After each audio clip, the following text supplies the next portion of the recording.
지금으로부터 약 200년 전에 영국의 명문대학인 캠브리지 대학에 한 종교학 과목 시험이 있었다고 해요. 이 종교학 과목 시험의 문제가 뭐냐? 물로 포도주를 바꾼 예수 그리스도의 기적에 담긴 종교적인 영적인 의미를 서술하라. 대학교 시험 문제의 종교학 시험이죠. 우리가 아는 대로 캠브리지나 옥스퍼드는 신학과부터 시작된 아주 유명한 명문대학이죠. 근데 이 종교학 시험에 물로 포도주를 바꾼 예수 그리스도의 기적에 담긴 종교적인 영적인 의미를 서술하라. 이게 시험 문제예요. 학생들이 이 시험 문제를 받고 시험 답안을 쓰기 시작해요. 막 서술하죠. 근데 이 시험 감독으로 들어간 한 교수의 눈에 한 학생이 눈에 띄는데 다른 사람은 열심히 고개를 숙이고 시험 답안지를 막 적어 내려가는데 한 학생이 아무것도 적지 아니하고 먼 산만 바라보고 있어요. 그러니까 여러분 교회에서도 예배하는 태도를 보면 여러분은 모르시지만 앞에서 보면요 여러분이 말씀을 듣고 있는지 딴짓하는지 다 보여요. 눈에 띄잖아요. 한 사람만 나머지는 다 고개 숙이고 쓰고 있는데 한 사람만 이러고 있으니까 이상한 학생이다라고 소개 왔다 갔다 하는데 시험 시간이 거의 끝나갈 무렵까지 한 학생은 계속해서 먼 산만 바라보고 있어요. 시험 감독의 이 담당 교수가 보다 못해 그 학생 옆에 찾아갔어요. 그리고 말하기를 학생 뭐라도 좋으니까 한 줄만이라도 쓰게. 안타까우니까 뭐라도 좋으니까 한 줄만이라도 쓰게. 그러니까 이 학생이 정말 한 줄을 딱 썼어요. 뭐라고 썼느냐? 물이 그 주인을 만나자 얼굴이 붉어졌도다. 자, 시험 문제가 뭐예요? 물로 포도주를 만든 사건의 영적인 종교적인 의미를 서술하라. 이 기적의 사건에. 그러니까 이 학생이 쓴 게 뭐냐? 물이 그 주인을 만나니, 주인이 누구예요? 예수님 만나니 그 얼굴이 붉어졌더라. 그래서 포도주가 됐다는 거예요. 이 사람이 후에 영국의 낭만파의 세계적인 시인인 바이런이 그렇게 썼다고 해요. 우리는 예수님께서 요한이 소개하고 있는 기적 가운데, 많은 기적 가운데 첫 번째 표적으로 물이 포도주 되는 사건을 우리가 말씀을 묵상하고 있어요. 우리는 지난주에 오늘 말씀을 통해서 첫 번째 묵상해 본 내용이 뭐냐? 요한은 물로 포도주로 만든 가나 혼인잔치의 사건을 단순한 한 사건으로 우리에게 소개하지 아니하고 1절에 사흘째 되던 날이라고 소개하면서 1장과 연결했다. 1장의 내용이 뭐냐? 요한은 1장 1절에서 19절까지 처음에 1장 1절에 태초에 말씀이 계시니라. 이 말씀이 하나님과 함께 계셨으며 지은 것이 하나도 그가 없이 된 것이 없느니라. 말씀으로 하나님 되신 그 하나님이 1장 14절에 내려오면 말씀이 육신이 되어 우리 가운데 거하심에 아버지 하나님의 독생자의 영광이요 은혜와 진리가 충만하더라. 그러니까 요한은 우리에게 말씀으로 세상을 창조하셨던 하나님이 인간의 몸을 입고 이 땅에 오신 그분이 바로 예수님이시다. 그래서 이 예수님에 대해서 소개하고 세례 요한이 예수님에 대해서 그리고 많은 사람들이 예수님에 대해서 이야기하고 그래서 이튿날 소개하고 예수님이 제자를 부르신 내용을 소개하고 오늘 요한복음 2장 1절에 사흘째 되던 날 예수님께서 가나 혼인잔치의 초청을 받고 포도주가 떨어진 그 장소에 예수님이 계셨다. 저는 말씀을 통해서 예수님, 창조주 하나님, 그분이 인간의 몸을 입고 우리와 함께 하신 하나님이다. 그래서 하나님은 멀리 떨어져서 우리와 상관이 없으신 구약의 무섭고 두려운 하나님이 아니라 인간의 몸을 입고 우리 가운데 거하시고 우리와 함께 하셔서 유대 문화 가운데 수치 문화, 부끄러움의 문화. 왜 인간이 부끄러움을 느낍니까? 창세기 3장에 인간이 부끄러움을 느끼게 된 것은 하나님 앞에 범죄함으로 말미암아 눈이 밝아져 그들이 벗은 줄 알고 수치를 느껴요. 죄악과 탐욕의 눈으로 수치되어지는 모습이 바로 인간의 모습인데, 하나님이 인간의 몸을 입고 이 땅에 오셔서 예수님께서 우리와 함께 하시고 우리 가운데 거하시고 우리 가운데 삶의 역사 가운데 우리의 부끄러운 수치의 문제를 해결하러 오신 그분이 바로 창조주 하나님이 인간의 몸을 입고 오신 예수님이시다. 우리가 이것에 대해서 말씀을 묵상해 봤어요. 계속해서 오늘 가나 혼인잔치에 물이 포도주로 변하는 표적의 사건은 주는 참된 의미가 무엇인지 우리가 말씀을 묵상하길 원해요. 요한이 우리에게 소개하고 있는 기적의 사건을 단순히 기적이라고만 말하고 있지 않고 표적이라고 말한다. 여러분, 표적이 뭐예요? 우리가 지난주에도 계속 말씀 묵상했듯이 사인. 그러니까 그 기적 자체만 끝나는 게 아니라 기적을 통한 참된 의미를 우리가 깨닫고 그 말씀 앞에 우리의 삶이 있어야 된다는 거예요. 자, 그렇다면 오늘 물로 포도주를 만드신 표적의 의미가 뭐예요? 오늘 본문 4절 5절 다시 한번 읽어봅시다. 4절 5절입니다. 시작. 예수께서 이르시되 여자여 나와 무슨 상관이 있나이까? 내 때가 아직 이르지 아니하였나이다. 그의 어머니가 하인들에게 이르되 너희에게 무슨 말씀을 하시든지 그대로 하라 하니라. 자, 우리가 어제 말씀을 묵상한, 그리고 오늘 본문의 내용에 가나 혼인잔치에 예수님과 그의 제자와 어머니가 함께 초대받았어요. 근데 그 혼인잔치에 포도주가 떨어졌어요. 오늘 본문에 혼인잔치에 포도주가 떨어졌는데 이 포도주가 떨어진 것을 예수의 어머니 마리아가 예수님께 말하고 있다라는 거예요. 그럼 왜 예수의 어머니가 포도주가 떨어진 것을 상관하느냐? 성경학자들에 의하면 이 가나의 혼인잔치에 예수의 어머니 마리아도 초대받고 예수님도 초대받은 것은 이 가나 혼인잔치가 예수의 어머니 마리아의 친척이 되는 그러한 집이다.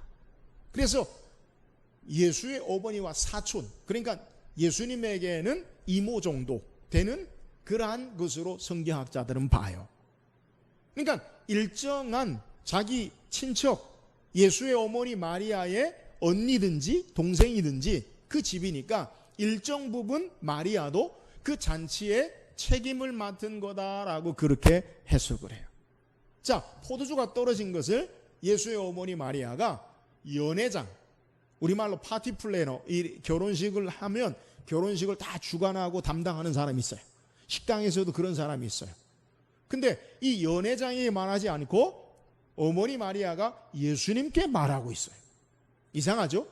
또 예수님께 말하는데 예수님의 대답이 또 희한해.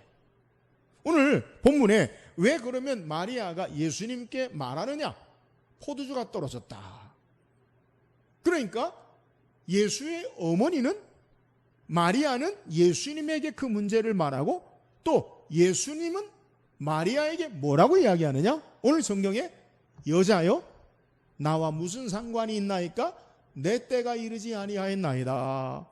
좀 이상해요, 예수님의 말씀도. 근데 더 이상한 건 예수의 어머니 마리아가 하인들에게 뭐라고 이야기합니까? 무슨 말씀을 하시는지 그대로 하라 아니라. 자, 다시 되짚어 봅시다. 포도주가 떨어졌어요. 예수의 어머니가 예수님에게 말했어요. 예수님 뭐라고 답변했어요? 여자요 나와 무슨 상관이 있나이까? 내 때가 아직 이르지 아니하였나이다. 이 말이 뭐예요? 그 문제를 해결해 주겠다는 뉘앙스입니까? 안 해주겠다는 거예요. 안 해주겠다는 뉘앙스죠. 그잖아요? 그런데 이상한 건 또 예수의 어머니 행동이 이상해요. 그럼 관둬라? 이게 아니라 하인들에게 무슨 말씀을 하시든지 그대로 하라라고 그렇게 이야기한다는 거예요. 자, 그렇다면 예수의 어머니는 왜 예수님께 이 문제를 이야기했을까? 우리가 성경을 살피면 우리는 요한복음 1장과 요한복음 2장의 내용을 연결해서 계속해서 말씀을 묵상해야 돼요. 마리아는 예수님을 어떻게 바라보고 있는가? 마리아 어머니는 예수님께 대해서 왜 이 문제를 얘기했는가라는 것을 우리는 생각해 봐야 돼요. 요한복음 1장에 예수님이 공적인 생애를 시작하시죠. 세례 요한에게 세례를 받으시고 그리고 제자들을 부르시는 모습을 소개해요. 그리고 기적을, 이적을, 하나님 말씀을 가르치는 것을 소개해요. 자, 예수의 어머니 마리아가 바라보는 예수님이 누굽니까? 누가복음 1장에 보면 마리아가 예수님을 잉태할 때 어떻게 잉태합니까? 천사가 그에게 나타나서 하나님의 말씀을 전하죠. 은혜를 입은 자여 평강이 있을지어다. 이게 내게 어찌된 일인고, 지극히 높으신 하나님의 성령이 너를 덮으리니 너가 잉태하여 아들을 낳으니 그 이름을 예수로 하라. 이는 하나님이 우리와 함께 하시다. 그는 지극히 높은 자로 백성을 구원할 자이심이라. 마리아가 뭐라고 그래요? 주의 계집종이오니 주의 말씀대로 이루어지이다. 그가 비록 그의 몸을 빌려 예수님을 낳았고 길렀지만 예수님은 자연적인 출생에 의해서 낳은 분이 아니라 성령의 능력으로 낳은 분이요, 이분이 언젠가는, 이 예수가 언젠가는 하나님의 아들 메시아로 그리스도로 이 땅에서 행하실 것을 마리아는 알아요. 그리고 예수님께서 세례 요한에게 세례를 받으시고 제자를 부르시고 행하신 일, 이미 이제는 그가 30년 동안 집안에 아버지를 요셉을 대신해서 형제들을, 어머니를 공경하고 봉양하고 돌보다가 이제 공적인 사역을 행하신 그 주님, 예수님, 그분을 이제 단순히 자기 아들로 보는 것이 아니라 그리스도로, 메시아로, 그래서 물이 포도주 되는, 문제를 해결하는 큰 능력의 역사를 사람들 앞에 드러내므로 그리스도를 많은 사람들이 알아주기를 바라는 마음으로 마리아는 예수님에게 부탁했다는 것. 아무도 해결할 수 없는 문제를 예수님은 해결하실 수 있다. 그리스도는 해결하실 수 있다. 이런 마음으로, 그래서 멋지게 많은 사람들을 모아놓고 많은 사람들이 부족함과 부끄러움을 느낄 때에 많은 사람들이 주목하는 가운데 물이 포도주되는 사건을 통해 과연 예수는 그리스도시다, 이렇게 많은 영광을 얻기를 원하는 마음으로 마리아는 예수님에게 부탁했을 것이다. 이것이 성경학자들의 내용이에요. 근데 문제는 예수님 뭐라고 말씀하세요? 여자요, 나와 무슨 상관이 있나이까? 내 때가 아직 이르지 아니하였나이다. 마리아를, 엄마를 엄마라고, 어머니를 어머니라고 부르지 않아요. 여자요. 여러분, 이건 우리말로 표현으로 네 가지가 없는 그런 표현 같기도 해요. 이 좀 이상하지 않아요? 근데 여자요, 나와 무슨 상관이 있나이까? 내 때가 이르지 아니하였나이다. 예수님과 어머니와의 모친이라는 육신적인 어머니라는 관계가 아니라 공적인 관계로 이야기하는 거예요. 본문의 여자요라는 표현은 요한이 또 한 번 사용해요. 요한이 언제 사용하느냐?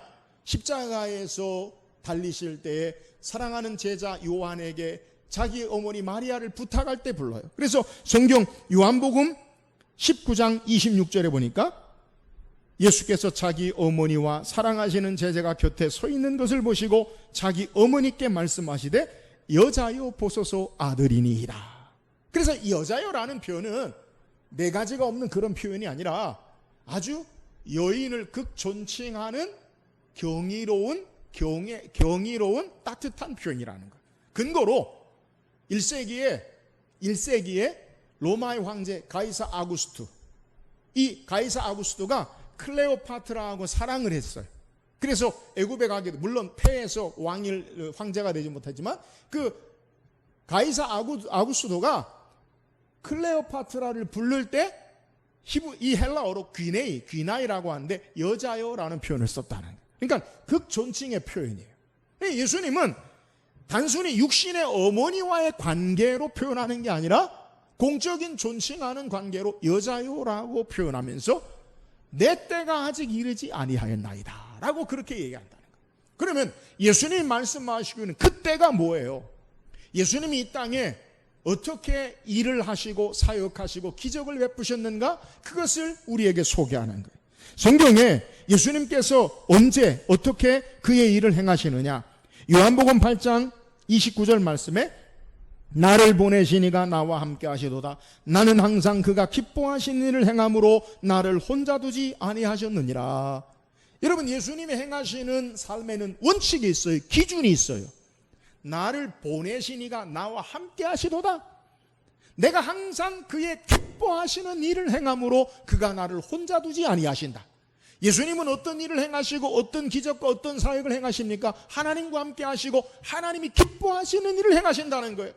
지금 예수의 어머니 마리아에게 나와 무슨 상관이 있나이까? 내 때가 아직 이르지 아니하였나이다 라는 말은 예수의 어머니의 기대, 멋지게 우리 아들이 영광스러운 모습으로 쇼를 보여주고 사람들에게 환호와 갈채를 받기를 원하는 그러한 사사로운 개인적인 사적인 모습으로 일하는 게 아니라 하나님의 뜻을 따라 하나님의 일을 행한다는 거예요. 그러면 그때가 뭡니까?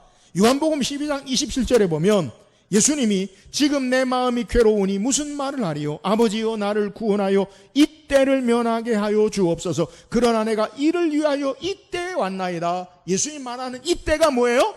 십자가 지시고 3일 만에 다시 부활하시고 하나님의 구원의 사역을 이루시는 그것이 바로 예수님이 말씀하는 내 때, 이때라는 거예요. 예수님은 공적인 사역을 통해서 행하시는 것이 무엇이냐? 그는 십자가 지시고 다시 살아나시고 구원의 하나님의 뜻을 이루기 위하여 이 땅에 오시고 이 일을 위하여 이때를 위하여 모든 일을 행하시고 있다는 것. 예수님이 행하시는 모든 사역과 예수님이 모든 행하시는 일에 원칙과 기준이 있어요. 하나님의 뜻을 따라 하나님의 구원의 사역을 위해서 행하시는 것이지 사사로운 이기적인 개인적인 일로 말미암아 일하시지 않는다. 이것을 마리아에게 말하고 있다라는 거예요. 사랑하는 여러분, 그러면 목사님 예수님 하지 말아야 되는데 왜 그렇게 행하셨어요? 예수님께서 행하신 이유가 뭐예요? 예수님이 마리아의 의도대로 많은 사람들에게 드러내놓고 많은 사람들에게 예수님이 누구신지를 확 보여주고 알리는 그러한 일을 행하지 아니하시고 주님의 영광을 제자들에게 보이시고 이 땅에 오신 구원의 사역을 행하신 거예요. 오늘 예수님께서 이 땅에 행하시는 삶의 모습을 물로 포도주를 만들게 하시는 그 역사를 통해 우리에게 말씀하시는 의미가 뭐예요? 왜 드러내지 아니하시고 하나님의 영광을 하나님의 뜻을 이 땅에 행하시느냐? 연회장도 모르고 아무도 알 수 없는 물도원 하인들만 아는 제한되는 일로 마리아가 기대하는 많은 사람들이 알고 사람들의 마술쇼를 아니면 큰 행사 공연을 보듯이 그렇게 행하지 아니하시고 많은 사람에게 드러내지 아니하시고 왜 이런 일을 행하셨느냐? 바로 하나님의 뜻을 따라 하나님의 구원의 역사를 따라 행하시는 모습을 우리에게 증거하고 있는 내용이에요. 그렇다면 오늘 우리는 어떤 신앙의 삶을 삽니까? 우리는 예수님 앞에 나올 때 물론 처음에는 우리 개인적인 삶의 문제와 일들로 주님 앞에 나가요. 근데 거기에서만 머물러서는 안 된다는 거예요. 하나님의 뜻이 무엇인지, 주께서 우리에게 기뻐하시는 일이 무엇인지를 향해 나가는 삶의 모습, 이것이 주님이 우리에게 요구하시는 신앙의 모습이요 우리에게 본을 보이신 모습임을 우리에게 증거하는 거예요. 사랑하는 여러분, 우리의 신앙이 기적에만 머무르지 말고 물로 포도주로 내 삶의 문제를 채우는 것, 여러분 그건 100번 채워도 아무런 역사가 나타나지 않아요. 참된 하나님의 뜻과 하나님이 원하시는 삶을 사는 것, 이것이 참된 신앙으로 나아가는 물이 포도주 되는 기적의 사건을 행하신 모습임을 우리에게 증거하는 거예요. 사랑하는 여러분, 이제는 우리의 삶의 문제에서 하나님의 뜻을 구하는 저와 여러분 되기를 주의 이름으로 축원합니다. 하나님 기뻐하시는 그 일을 향해 예수님처럼 나아가는 우리 모든 성도 되기를 주의 이름으로 축원합니다. 또한 물로 포도된 기적의 사건을 통해 우리에게 말씀하시는 의미가 뭐예요? 오늘 본문 6절 8절 같이 읽어봅시다. 6절에서 8절입니다. 시작. 거기에 유대인의 정결 예식을 따라 두세 통 드는 돌 항아리 6이 놓였는지라. 예수께서 그들에게 이르시되 항아리에 물을 채우라 하신즉 아귀까지 채우니 이제는 떠서 연회장에게 갖다 주라 하심에 갖다 주었더니, 예수님께서 하인들에게 무엇을 명하십니까? 유대인의 정결 예식을 따라 돌 항아리 6이 놓여 있는 곳에 물을 갖다 부으라 이야기예요. 여러분, 유대인의 정결 예식이 뭐냐? 유대인들은 밖에 나가면 여러 부정한 것으로부터 몸이 부정하게 되어지는 것으로 집안에 들어오면 손을 씻고 발을 씻는 그러한 관습, 풍습이 있어요. 그래서 귀한 손님이 오면 주인이 그 손님의 발을 씻어주고 또 하인이 발을 씻고 손을 씻게 하는 거예요. 근데 이러한 전통과 유전이 어디서부터 시작되었느냐? 출애굽기에 하나님께서 하나님 백성들이 하나님께 제사하는데 성막에 제사장들이 어떻게 하나님 앞에 제사하느냐? 반드시 물두멍에서 몸을 씻고 하나님 앞에 제사해라. 이것을 자기들의 유전과 전통으로 해석해서 우리도 밖에는 부정하고 더럽고 거룩함과 속된 것을 구별하기 위해서 집안에 더러운 것 그리고 부정한 것을 들어오지 않기 위해서 물두멍을 놓고 손을 씻는 그러한 모습을 행한다라는 거예요. 그래서 마가복음 7장 3절에 보면 바리새인들과 모든 유대인들은 장로들의 전통을 지키어 손을 잘 씻지 않고서는 음식을 먹지 아니하며, 그러니까 그들이 손을 씻고 발을 씻는 것은 하나님의 말씀으로 명하신 게 아니라 장로들의 유전과 전통, 인간의 관습과 가르침 유전에 의해서 그런 일을 행하는 거예요. 자, 지금 물이 포도주 되어지는 역사 가운데 돌 항아리가 몇 개 있느냐? 6개 있어요. 항아리 하나에 약 120리터 정도 들어간다고 해요. 그러니까 6개니까 약 한 800리터 정도 되어지는 그러한 돌 항아리에 예수님 뭐라고 말씀하시느냐? 6개 항아리다. 여러분, 우리가 숫자도 유대인들의 히브리인들의 숫자도 그냥 넘어가서는 안 돼요. 흔히 3과 7은 완전 숫자라고 해요. 근데 6은요 불완전해요. 그러니까 지금 물이 잔치에 부족한 포도주가 떨어진 수치와 부끄러움을 당하는데 인간이 행하는 모든 유전과 전통은 아무것도 하지 못해요. 도랑아리 6이 의미하는 것이 바로 그거라는 거예요. 말씀과 상관없이 자기들의 전통, 자기들의 관습, 자기들의 생각을 따라 저들이 손을 100번 씻건 발을 10번 씻건 그들을 거룩하게 하고 속되게 하고 아무것도 할 수 없는 그 도랑아리에 예수님 뭐라 명하십니까? 하인들에게 물을 갖다 부으라. 그리고 아구까지 부으라. 가득 차게 부으라. 여러분, 예수님이 누구세요? 요한복음 1장에 태초에 말씀이 계시니라. 이 말씀이 하나님과 함께 계셨음에 말씀으로 모든 것 지은 것이 하나도 그가 없이 된 것이 없느니라. 말씀으로 창조하신 예수님, 그분이 인간의 몸을 입고 우리 가운데 거하신 하나님이 예수님이라는 거예요. 그 예수님께서 다시 하인들에게 말씀해요. 물을 갖다 채우라. 아구까지 부으라. 말씀 외에 다른 것은 아무것도 행하지 말고 말씀으로 가득 채워라. 인간의 유전과 전통과 관습과 행위가 우리를 거룩하게 하거나 부끄러움을 없이 하고 우리의 삶에 변화를 주는 게 아니라 오직 주님의 말씀이 우리의 삶 가운데 능력과 기적의 역사, 말씀으로만 채우는 것에 우리의 삶이 있어야 한다. 이것을 상징하고 보여준다는 거예요. 예수님 말씀대로 하인들이 물을 갖다 채워요. 하인이 주인과 친척되는 사람이 하라니까 하죠. 근데 물만 채웁니까? 떠다 주어라. 무슨 의미예요? 포도주를 찾는 많은 사람들에게 물을 갖다 주는 거예요. 그러면 사람들이 이런 반응이 있을 거 아니에요? 야, 포도주 갖고 와. 포도주 갖고 오세요. 근데 포도주가 아니라 물이면 누가 이런 거 갖고 오래고 그랬어. 여러분, 어떤 낭패와 어려움을 당할지 몰라요. 그런데 그대로 행해요. 여러분, 우리에게 말씀하는 의미가 뭐예요?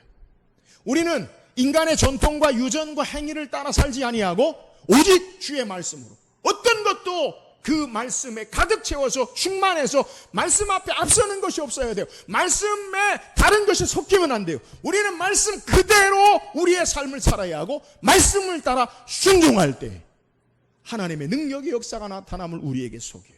오늘 우리가 읽은 성경 9절에 뭐라고 소개합니까? 연회장은 물로 된 포도주를 맛보고도 어디서 났는지 알지 못하되 물떠온 하인들은 알더라. 누가 알아요? 순종하는 자는 하나님의 능력과 기적의 역사를 알아요. 오늘 우리가 말씀을 묵상할 때 저는 시편 33편을 여러분에게 말씀을 봉독해 드려요. 34편. 너희는 여호와의 선하심을 맛보아 알지어다. 사랑하는 여러분, 오늘 이 땅의 삶에 우리가 어떤 삶을 살아야 합니까? 우리의 유전과 전통과 기준과 내 생각이 아니라 하나님 말씀으로, 다른 것 섞이지 않은 말씀으로 충만한 삶, 그 말씀에 순종하며 살 때 하나님의 능력의 역사가 나타남을 믿으시기를 주의 이름으로 축원합니다. 주님이 우리에게 요구하시는 것이 바로 이거예요. 내 생각이나 내 전통, 사회적인 어떤 가치, 그것 따라 살지 말고 하나님의 말씀을 따라 사는 것, 이것이 바로 우리의 삶의 모습이요, 그 말씀에 순종해야 된다. 여러분, 예수님 당시에 많은 사람들이 예수님의 기적을 봤어요. 우리가 하는 대표적인 예수님의 기적을 소개한다면 보리떡 5개, 물고기 2마리를 가지고 5,000명을 먹이시고 12광쥐를 남기셔요. 여러분, 여자와 어린아이를 제외한 5,000명이니까 여자와 어린아이를 포함한 적어도 5만 명, 2만 명 이상의 많은 사람들이 예수님의 기적을 봤어요. 근데 그들이 다 어떻게 됐어요? 예수님을 임금사무리하고 예수님을 그 다음 날까지 따라갔지만 예수님께서 너희가 나를 찾아온 까닭은 표적을 본 까닭이요, 먹고 배부른 표적을 본 까닭이 아니요, 먹고 배부른 까닭이다. 여러분, 아무리 기적을 봐도요, 자기들의 의도와 뜻에 따라, 아니 먹고 배부른 것에 끝나면 아무 일도 일어나지 않아요. 예수님의 말씀에 순종하고 그 말씀을 따라 사는 자들의 하나님의 능력의 역사, 하나님이 우리를 부르시는 참된 의미가 있어요. 예수님은 우리를 무리로 군종으로 부르지 않으셨어요. 예수님 우리를 제자로 부르셨어요. 제자는 어떤 자들이에요? 단순히 예수님이 행하신 기적을 맛보고 감탄하는 자들이 아니라 예수님을 따르고 순종하고 주님과 함께 사는 자들이. 사랑하는 여러분, 예수님 우리를 무리로 부르셨습니까? 제자로 부르셨습니까? 제자로 부르셨어요. 그렇다면 우리 어찌해야 합니까? 하나님 말씀에 순종하고 따라야 돼요. 여기에 하나님의 참된 능력의 역사, 선하심을 맛보고 아는 기적의 능력의 역사가 있음을 우리에게 소개하는 거예요. 사랑하는 여러분, 무리로 예수님 따르지 말고 제자로 주님을 따라 순종하며 나아가 하나님의 능력의 역사를 체험하고 간증하는 저와 여러분 되기를 주의 이름으로 축원합니다. 또한 말씀을 통해 우리에게 물로 포도된 사건의 의미가 뭐예요? 11절 읽어보세요. 11절입니다. 시작. 예수께서 이 첫 표적을 갈릴리 가나에서 행하여 그의 영광을 나타내심에 제자들이 그를 믿으니라. 자, 오늘 갈릴리 가나의 표적에 대해서 요한은 우리에게 뭐라고 소개하느냐? 그의 영광을 나타내셨다라고 소개. 여러분, 그의 영광이 뭐예요? 1장에 말씀이 육신이 되어 우리 가운데 거하신 독생하신 자의 하나님의 영광, 예수님이 바로 하나님의 영광을 드러내신 사건이 물이 포도주로 변한 사건이요, 이것을 제자들이 믿었다라고 우리에게 소개하는 거예요. 물이 포도주로 변한 이 표적의 사건은 창조주 하나님의 능력의 영광의 사건. 여러분, 물이 포도주 됐다라는 것은 같은 것에서 비슷하게 변화된 게 아니라 완전히 새롭게 된 것을 소개해요. 여러분, 창조주 하나님이 창세기 1장 1절에 태초에 하나님이 천지를 창조하시니라 말씀으로 세상을 창조하셨어요. 그런데 인간의 불순종과 죄로 말미암아 오염됐어요. 여러분, 이 죄의 문제를 해결하기 위해서 예수님이, 다시 요한복음 1장에 태초에 말씀이 계시니라, 말씀이 육신이 되어 우리 가운데 거하셨다. 예수님이 누구냐? 새 창조를 위해서 우리 가운데 오셔서 우리의 삶의 과거에 죄로 말미암은 절망과 소망 없는 죽음과 형벌의 자들이 아니라 참된 생명을 얻는 새롭게 창조하시기 위해서 이 땅에 오신 분의 역사를 물이 포도주된 완전히 새롭게 변화된 것을 상징하고 말씀하고 있는 내용이에요. 연회장이 신랑을 불러 말하죠. 사람마다 먼저 좋은 것을 내고 취한 후에 낮은 것을 내고는 그대는 지금까지 좋은 포도주를 두었도다 하시니라. 여러분, 일반적인 우리가 살아가는 일반적인 세상의 방법과 모습이 뭐예요? 처음에는 모든 것이 좋아 보여요. 집도 새 집이 좋고, 그죠? 하여튼 물건도 새 것이 좋아요. 근데 그 새 것이 좋은 것이 계속됩니까? 시간이 지나면서 낡아지고 해지고 없어지고 점점 약해지는 것, 그것이 세상의 원리.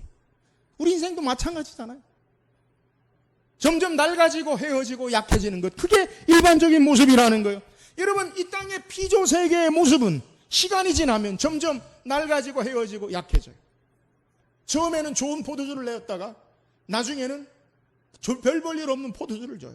술을 먹으니까 좌우를 분간하지 못하고, 그러니까 일반적인 세상의 원리는 그렇다는 거예요. 그런데 오늘 예수님께서 우리에게 주시는 것은 처음 것보다 더 좋은 역사, 우리를 새롭게 하시고 날마다 좋은 것으로 채우시고 변화시키고 역사하시는 주님 되심을 우리에게 증거하는 거예요. 세상의 질서나 가치가 아니라 하나님 나라에 새롭게 하시는 능력의 역사로 계속해서 우리에게 새롭게 하시고 좋은 것을 주시는 주님의 모습을 우리에게 소개하는 거예요. 오늘 요한이 소개하고 있는 첫 번째 표적의 의미가 뭐예요? 예수님이 하나님의 영광을 드러내셨어요. 그 영광이 뭐예요? 우리를 새롭게 창조하셨어요. 새로운 피조물로 우리의 삶을 변화시키고 가장 좋은 곳으로 우리에게 채우시는 그 주님을 우리에게 그의 영광으로 우리에게 소개하는 거예요. 사랑하는 여러분, 우리가 예수 믿고 신앙할 때 우리의 옛사람은 벗어지고 우리의 속사람이 날마다 새로워짐을 믿으시기를 주의 이름으로 축원합니다. 예수 믿고 신앙하는 자에게는 이전보다 더욱더 좋은 것으로 우리에게 채우시는 은혜가 있음을 믿으시기를 주의 이름으로 축원합니다. 바울은 고린도후서 5장 17절에 그런즉 누구든지 그리스도 안에 있으면 새로운 피조물이라. 이전 것은 지나갔으니 보라 새 것이 되었더라. 여러분, 우리는 예수 안에 완전히 새롭게 된 존재임을 믿으시기를 주의 이름으로 축원합니다. 더 좋은 귀한 존재로 주님이 우리를 바꾸셔요. 여러분, 물이 변하여 포도주 됐다라는 것은 존재의 변화요, 가치의 변화요, 맛의 변화요, 완전히 새로워지는 것. 예수 믿고 신앙하는 게 뭡니까? 우리의 해오던 이전의 삶의 그대로의 삶이 아니라 우리의 존재가 변하여 죽은 자가 살아나요. 우리의 삶의 가치가 변해요. 우리의 삶의 죄인이 아니라 의인으로 변해요. 우리의 삶의 맛이 변해요. 만일은 소금이 아니라 맛있는 삶으로 산다는 거예요. 오늘 주님이 우리에게 물로 포도주로 변화되는 사건을 통해 세상을 사는데 물로 살지 아니하고 포도주, 가장 귀한 포도주로 살기를 원하시는 것, 이게 주님의 영광에 새롭게 변화하시는 모습이에요. 사랑하는 여러분, 물로 삽니까? 포도주로 삽니까? 오늘 우리의 삶에 예수 그리스도로 말미암아 주님 안에 완전히 새롭게 변화된 가치 있는 귀한 삶의 모습이 우리의 모습인 줄 믿으시기를 주의 이름으로 축원합니다. 오늘 예수님께서 창조주 하나님의 능력으로 우리에게 그의 영광을 나타나신 것이 무엇이냐? 이 땅에 오신 목적이 뭐냐? 우리를 완전히 새롭게 새 창조하시러 오신 주님이시다. 이것을 우리에게 상징하는 거예요. 사랑하는 여러분, 이 땅에 우리의 삶의 존재가 변했어요. 가치가 변했어요. 맛이 변했어요. 여러분, 더 이상 아무 일도 일어나지 않는 그대로의 삶의 물이 아니라 맛과 가장 귀한 가치 있는 포도주의 삶으로 주께서 새롭게 하시는, 더 좋은 것으로 역사하시는 변화된 신앙의 삶으로, 하나님 백성으로 주님 따르는 삶이 있기를 주의 이름으로 축원합니다. 오늘 성경 우리에게 가나 혼인잔치에 물이 포도주 되는 기적의 사건을 예수님께서 우리에게 소개해요. 이 표적의 의미가 뭐예요?